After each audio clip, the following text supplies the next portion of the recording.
আসলে তারপরে কার লগে কথা কস? আরে ওই যে শারমিনে ফোন দিছে, ওর কি দরকার আছিল ওর জন্য ফোন দিছিল। শারমিনের লগে যে কথা কস না, এটা তো আমি ভালো করেই জানি। দে আমার একটু দে, আমি একটু কথা কই, সবকিছু ঠিকঠাক করে দে দে। সত্যি? তাহলে দিমু ফোন, দাঁড়াও 1 মিনিট।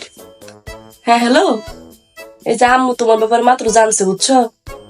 কথা কো, আরে কিচ্ছু না, কথা কো। হ্যাঁ হ্যালো, কেমন আছো? যাক, ভালো আছো আলহামদুলিল্লাহ। আশা করি এরপর আর ভালো থাকবা না।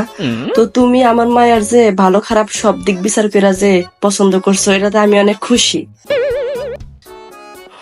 কে তুমি জানো না আমার মাইয়া যে একদিন গোসল করলে 4 দিন গোসল করে না গরমের মধ্যে? গায়ের তো গন্ধ, ইঁদুর পচা গন্ধ শরীরে তো আড়ন যায় না, কেমন সংসার করবা তুমি?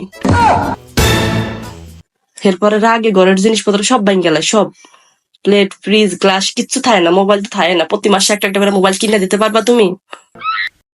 মাথার মধ্যে উকুনে তো ভরা, শ্যাম্পু করে না জীবনও। এরপরে হের অনেক গ্যাস থাকে, সারাদিন বাথরুম করে পাততে থাকে সারাদিন। পাও না গন্ধ, তুমি পাও না? হ্যালো হ্যালো, কাটতে দিছে কে? দর তো দেখ তো কাটছে কে?